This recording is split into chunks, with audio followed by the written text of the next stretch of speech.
Well बावलो, कैसे हो? तो आज हम बात करेंगे उन हिडन प्लॉट्स के बारे में जो कई बार सॉलिड इंफॉर्मेशन भी कैरी करते हैं एंड सम टाइम बड़े ही बेतुका सा अजीबोगरीब इंफॉर्मेशन हमें देकर जाते हैं इलॉजिकल वे में। तो इंट्रो में ज्यादा टाइम वेस्ट ना करते हुए सीधे मुद्दे पर चलते हैं, लेकिन उससे पहले प्लीज लाइक कर दो एंड नए लोग सब्सक्राइब जरूर कर लेना, क्योंकि हम ऐसे ही आपके फेवरेट सोच के लिए ब्रेकडाउन एंड थ्योरी सेट करते रहते हैं। सबसे पहले तो बात करेंगे इस टेलिस्मैनिक पत्थर के बारे में जो यंग हेनरी के हाथ में जाते ही पिघल गया था, यानी उसको एब्जॉर्ब कर लिया था यंग हेनरी की बॉडी में एंड उसका सीधे ब्लड में मिल गया था, जो कि माइंड फ्लेयर का पार्ट था। यस डेफिनेटली, लेकिन डफर्स ने ये चीजें अपने पूरे शो में बताया ही नहीं कि ये पत्थर आखिर आया कहां से है, इसका ओरिजिन। लेकिन stranger things the first shadow में इसे ब्रीफली बताया गया है, यानी इसका ओरिजिन। लेकिन फर्स्ट शैडो प्ले में किसी भी पत्थर का जिक्र नहीं था, बस यही था कि माइंड फ्लेयर के पार्टिकल्स हेनरी के शरीर में चले गए थे, लेकिन पत्थर नहीं था। तो डफर्स ने कुछ भी अजीबोगरीब चीज यहां करी है, इस पत्थर का ओरिजिन नहीं बताया। डायमेंशन एक्स की चीजें आखिर रियल वर्ल्ड में कैसे आ गई, इसका कोई ओरिजिन नहीं बताया कैसे, जो कि अब फैन थ्योरी के अकॉर्डिंग यही बिलीव बनाया जा रहा है कि स्पिन ऑफ में इसी का ओरिजिन बताया जाएगा। मे बी हॉकिंस में जो ये सब हुआ है, इसके पीछे ये सब स्टार्ट कहां से और कैसे हुआ था, what is the real accident जिसके बाद ये सब स्टार्ट हुआ है। डॉक्टर ब्रिनर एंड यूएस गवर्नमेंट का secret dimension x and upside down पर रिसर्च करना, ये सब कुछ। लेकिन रिसेंटली इंटरव्यू में डफर्स ने इस पत्थर के लिए बोला है कि ये पत्थर कहीं ना कहीं हमें स्पिन ऑफ में कनेक्शन देगा। मींस इसकी रियल मिस्ट्री में भी वहां अनवील हो सकती है एक बार के लिए। खैर ऐसा सीधा सीधा नहीं बोला है, बट थ्योरीज के अकॉर्डिंग यही बिलीफ सेट करा जा रहा है फैंस के द्वारा। खैर ये सभी जानते हैं कि वो माइंड फ्लेयर का पार्ट था, यानी वो पत्थर, लेकिन डफर्स ने ये इंट्रोड्यूस नहीं करा कि ये कैसे यहाँ रियल वर्ल्ड में आया है। सो ये एक सॉलिड लूपहोल हो सकता है फ्यूचर स्पिन ऑफ के लिए, एक सॉलिड स्टोरी यहाँ से जनरेट हो सकती है। बाकी हाइव माइंड से जुड़ने पर जब विल को भी पेन हो रहा था, जो हमने देखा था, ऑल्सो जब वेक्ना भी टेक डाउन हुआ था एट द एंड, तब ये जाइंट मॉन्स्टर भी टेक डाउन हुआ था, क्योंकि वेक्ना इससे जुड़ा हुआ था। तो इस मोमेंट पर विल को क्यों तकलीफ नहीं हुई, जबकि विल को थोड़ी देर पहले ही जब हेनरी केव में गया था अपनी मेमोरी में, तब तकलीफ हो रही थी। जब माइंड फ्लेयर का वो पत्थर यंग हेनरी के बॉडी में घुस गया था, वहां पर विल को भी तकलीफ हुई थी। तो यहां तो वेक्ना को कुल्हाड़ी से लकड़ी की तरह जॉयस बायर ने बेरहमी से काट काट के मार डाला, लेकिन विल को जरा भी तकलीफ नहीं हुई, जरा भी फर्क नहीं पड़ा। जबकि विल थोड़ी देर पहले ही हाइव माइंड से कनेक्ट होकर वेक्ना का हाथ रोक रहा था। जब वेक्ना ने 11 के ऊपर अटैक किया था, उसने उसका हाथ तोड़ा था। तो ये चीज डफर्स अच्छे से डिफाइन नहीं कर पाए। एक हैप्पी एंडिंग देने के चक्कर में बहुत ही कुछ इलॉजिकल देखने को मिला ये वाला पार्ट, जहां यस विल बायर्स को भी तकलीफ होनी चाहिए थी। अगर विल बायर्स उसके पॉजिटिव पार्ट ही ले रहा है, तो उसकी नेगेटिविटी में विल बायर्स इतना सेल्फिश कैसे दिखा दिया उस रोल को। मीन्स पॉजिटिव वे में उसकी पावर्स का इस्तेमाल कर रहा है भरपूर, सारा कुछ फायदा ही फायदा ले रहा है। विल बायर्स इतना भी ज्यादा सॉर्सरर नहीं था कि वो इजिली डिस्टिंग्विश कर सके कि ये वाला पार्ट लेना है, ये वाला पार्ट नहीं लेना है। तो ये दिखा सकते थे डफर्स एक अच्छे वे में।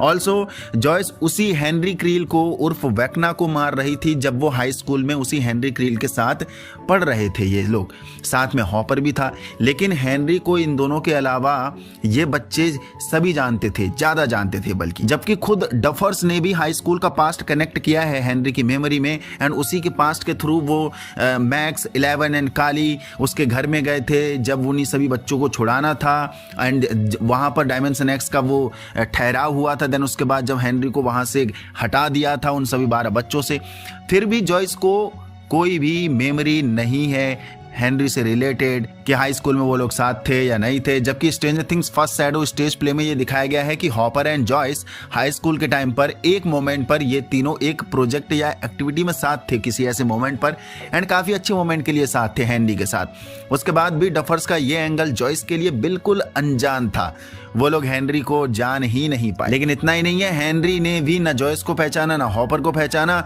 हेनरी के लिए भी जॉयस एंड हॉपर बिल्कुल ही अनजान थे। ये अलग ही प्लॉट था एक हिसाब से।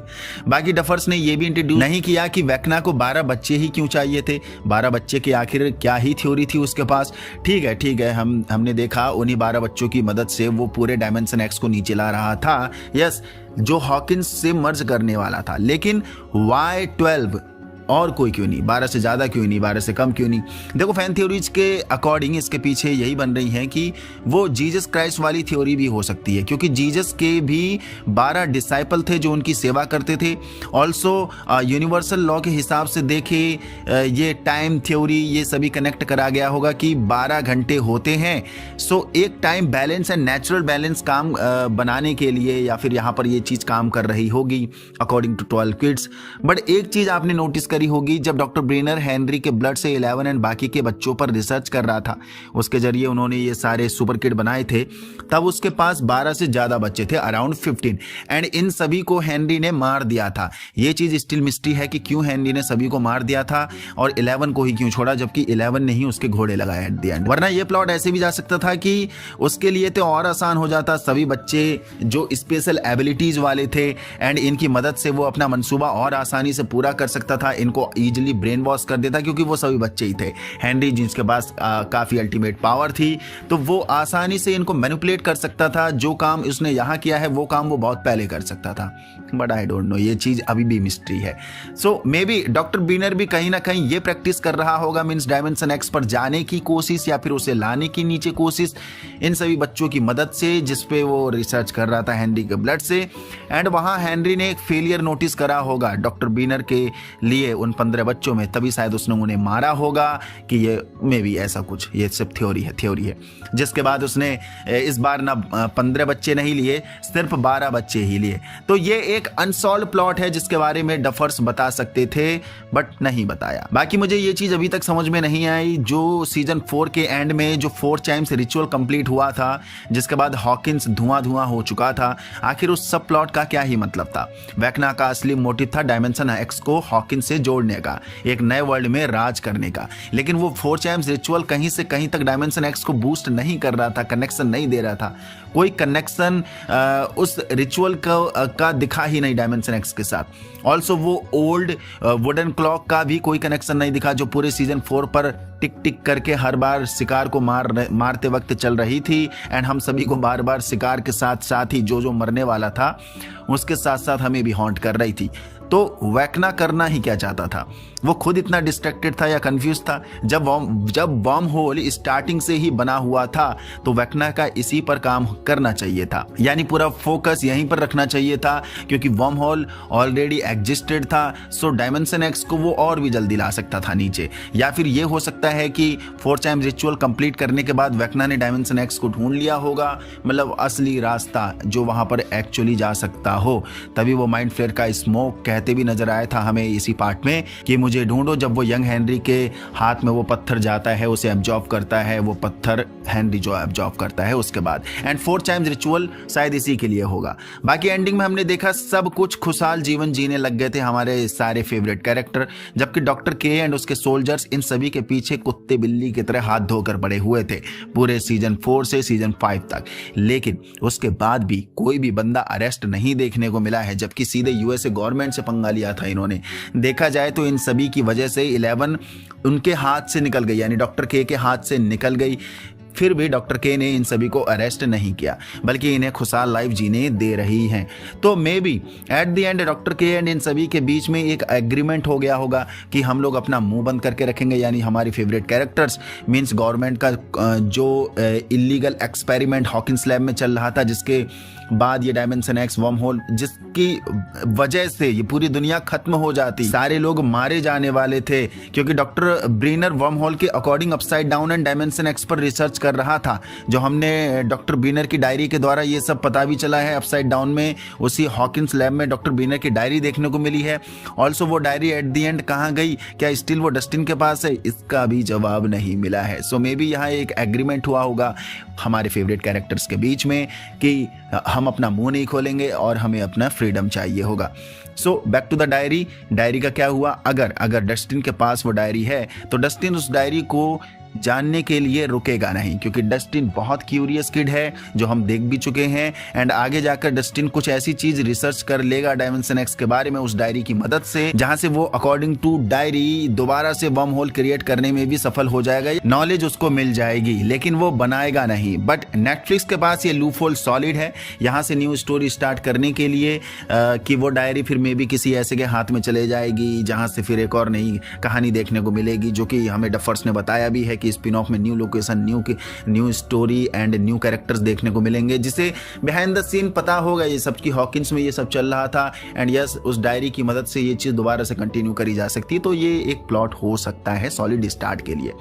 और अगर ये डायरी यूएसए गवर्नमेंट के पास है तो वो लोग उस डायरी की इंफॉर्मेशन से वंचित तो रहेंगे नहीं, क्योंकि साइंटिस्ट के पिछवाड़े में हमेशा खुजली रहती है, आग रहती है, जब तक उनके पास वो इंफॉर्मेशन होती है, एक बहुत ही कीन एंड फाइन इंफॉर्मेशन जो कि डायरी में वो डायमेंशन एक्स को लेकर छुपी हुई है।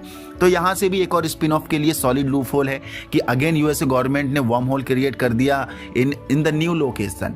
कर सकती है मे बी ऐसा कुछ, जो कि डफर्स बोल ही रहे हैं कि स्पिन ऑफ में सब कुछ नया देखने को मिलेगा, जो वही थ्योरी यहाँ पर भी आती है, new characters, new location, new story. So new location में दोबारा से यूएसए गवर्नमेंट छेड़छाड़ करेगी, ये सारी चीज़ें फिर वहाँ ऐसे स्टार्ट होने को देखने को मिलेगी। तो वो डायरी ऐसे सॉलिड रोल प्ले कर सकती है इन न्यू लोकेशन पर। तो डायरी का कुछ भी अता पता नहीं लगा, डायरी फाड़ दी, क्या कर दिया, जबकि वो एक बहुत ही मेजर प्लॉट था जिसे शायद मेरे अकॉर्डिंग हमारे सामने ला के उसे खत्म करना चाहिए था उस प्लॉट को, या फिर कैसे भी उसको एक जस्टिस देना चाहिए। यूएसए ने सब कुछ बैलेंस कर दिया, लेकिन वो डायरी आगे किसी के हाथ में पड़ेगी या पड़ जाएगी, वो डॉक्टर बीन टाइप बंदा होगा तो फिर वो खुजली मचेगी, इन सारी चीज़ें हो जाएंगी। तो ये थे वो प्लॉट जिनके बारे में मे बी हमें डफर्स एट दी एंड अच्छे से खुल के बता सकते थे, जो नहीं बता पाए हैं। एंड इन प्लॉट्स के वजह से हमें ऐसे स्पिन ऑफ भी देखने को मिल सकते हैं। सो ये कहीं ना कहीं अधूरी चीज़ें थी जो शायद पूरी करी नहीं गई हैं, लेकिन एक हैप्पी एंडिंग देने के चक्कर में इन सभी को नज़रअंदाज कर दिया गया। बस तो यहाँ तक पहुँच गए हो तो आपको वीडियो पसंद आई, लाइक कर दीजिए, चैनल को सब्सक्राइब कर दिए। आपके पास भी कुछ ऐसी थ्योरीज हैं, कुछ ऐसे प्लॉट हैं जो मुझसे शायद अभी तक पकड़ में नहीं आ रहे हैं एंड तो हैं तो जरूर बताइए नीचे कमेंट बॉक्स में। हम नेक्स्ट वीडियो में उस पर भी बात करेंगे कुछ लॉजिकल थिंग्स लगाकर कि क्या हो सकती थी कहानी और क्या हो सकती होगी इन फ्यूचर। तो देखते हैं बाबा।